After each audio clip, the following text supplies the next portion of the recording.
So when I went to Japan and Korea, I also went to Australia. And this is Sydney. And here's this weird statue that I came across. Not sure what it was. This is a commercial gym. You can attempt to read that. I have no idea what it says. But yeah, this is like a couple of days after I messed up my foot quite badly in Korea, which you probably saw in the last video. So the only thing I could do really was pause squats and upper body exercises like bench press. I really couldn't do much after that injury. Doing regular squats put a lot of pressure on my foot. Probably wasn't wise to do any training at all, considering how bad the injury was, but I was really desperate. Like, I wanted to just hold on to my strength as best as possible. And this is a clip of me in Kyle Bruce's gym. Kyle Bruce and his partner Isabel owns this gym called Uplift, and it's in Sydney. Very good weightlifting gym. I was quite surprised I was able to do this. This is just 210 kilos, but it's a lot considering my foot injury. And here's Kyle doing 190 kilos in a front squat. He is very strong.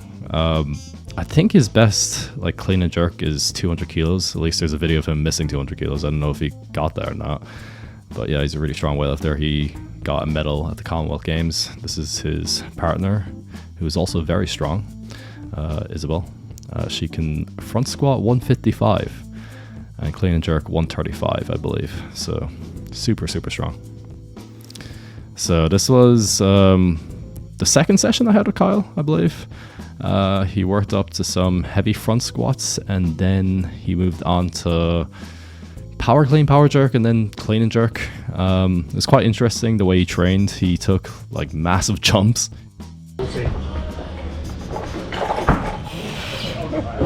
That was easy.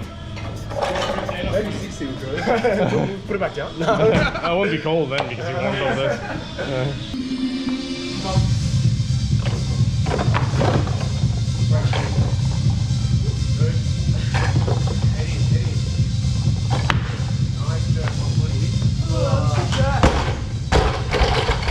Shoulders still a bit, it's good.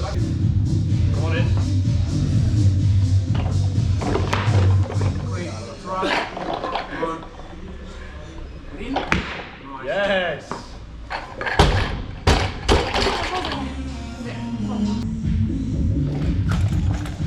Whoa. Come on.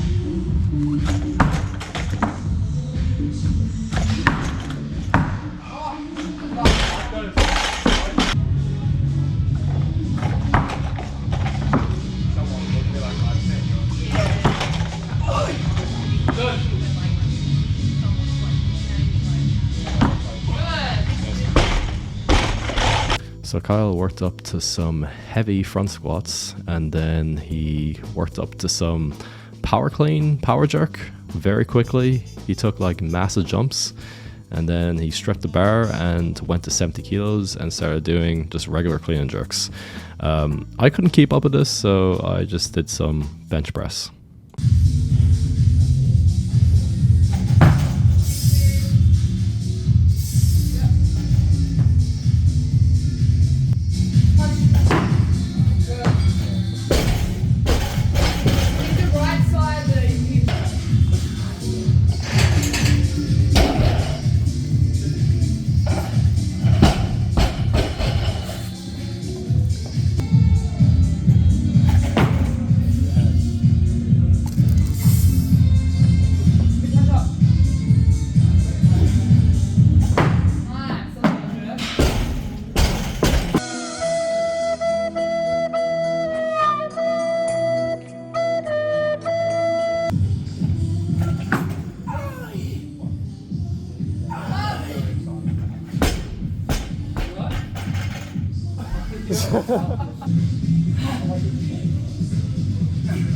Guys.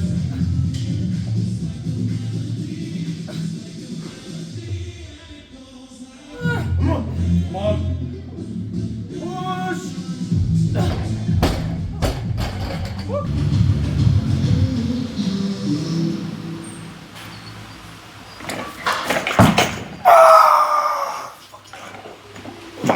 Come on.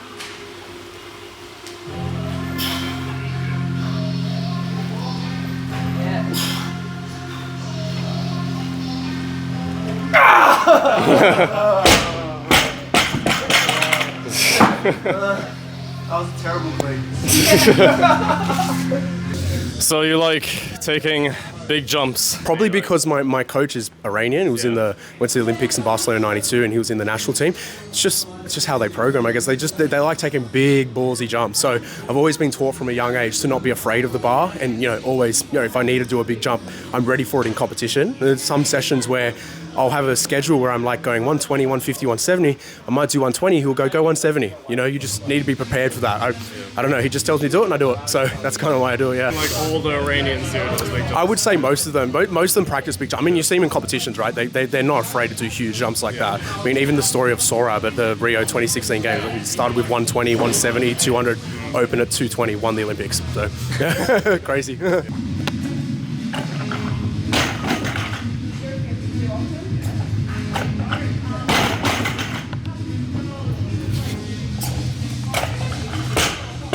So who is your coach, and like what kind of training methodology do you follow? My coach is Ali Azari. Like I said, he was an Olympian in Barcelona in 1992. So training methodology we follow a combination. So the technique we strive for is German technique.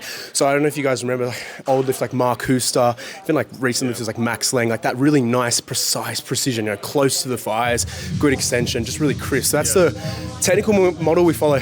Training program wise, we like to follow kind of a combination of Bulgarian and Russian training. So more of the power work, the deficit work, some no feet exercises, frequency with the squatting, and obviously with the Bulgarian, more, heavy frequently, 90, 95%, 2-3 times a week like that. Obviously not to the extent of what Abajayev and stuff will do, but, we try to kind of have a bit of a twist on that. So that's sort of the training program and stuff that we do. So it works fairly well. I mean, it's not very good on the body, but if you want to get strong, you got to put in the work, right? So that's what we do. So how many days do you train per week usually? So currently I'm like 4 months out from my next huge sort of international meet. So I'm only training 7 times a week, one double day and on Monday, and then just training until Saturday, rest on Sunday. 7 sessions. When I get to like 2 months out, I'll probably add in 8, 9 sessions. It's not even like the double days are easy. It's just prime work. Just get my body working for the evening session. It's not like I'm going to get stronger doing double sessions of some light squats, light powers like that. Just get my body ready for the heavier Olympic lifts in the evening and stuff. So you're saying you're half Italian? I could potentially lift for Italy. I lift for Italy in Australia. So it's kind of up to me what I want to do. But yeah, if I lift for Italy, I would involve being in Europe more often, which is like a 24-hour plane ride, and it's not good for your training. So yeah. You wouldn't live there at all? No, gym's too busy. Obviously love Australia as a country, so yeah, I couldn't see myself moving there. But yeah, that's But you're telling me like the training system there is like quite brutal, and you would not want to...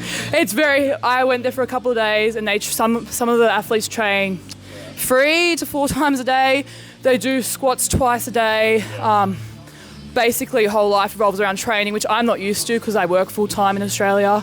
I'm pretty sure I'd get bored as well, just training full-time, not actually like running a business. But yeah, I feel like my knees would break. So you're saying that the money isn't good enough to like train there full-time, like you make more money? Yeah, it's like they have their salary system and stuff, which is cool. But like in Australia, we have very high wages, and I've kind of built this gym from the ground up, so I could not see myself leaving Australia. They're very, very brutal training. The girls and the guys, they train super, super, super hard. They get pushed to the absolute limits. There's the reason why the team is emerging as one of the best teams in the world. They have really good technique. Their coaches are really good, based around technique. They're on the floor, like walking around, giving them really like good cues, very like hands-on feedback. But yes, it's very, very, very intense, very hard emotionally and mentally. So it's very different to like training in Australia. How many times a week do they train? You're saying they train I saw some of the youth girls, they were doing double days, like probably 3 or 4 times a week. And then some of the senior athletes, like Julia Misrandino was telling me she trains 3 times a day. I think she told me she trained a couple of days leading up to Worlds 4 times a day. So I was doing like 4 sessions. But one session might just be squats, but they're still at the gym 4 times a day, which is like that's a full-time job. So very, very, very intense training. So while I was in Sydney, I definitely got in contact with the Animal Kid. Aaron is his real name. He's a really strong guy. His best snatch is 187 kilos, but he's attempted 190 like 50 times. And I think one attempt he said he got very close to it. Super strong. I believe he said his best clean is 220 kilos as well, and I think he competed in powerlifting. So very strong guy. So both of us definitely weren't in peak shape this session, but he was definitely stronger than me. He worked up to a heavy power snatch off the blocks.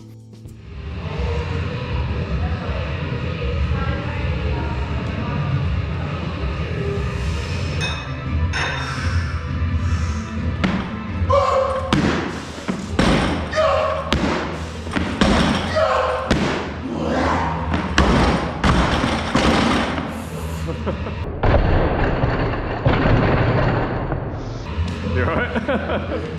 Almost got your finger. Close. Fuck. Very close. Lost your finger? It bounced like fuck.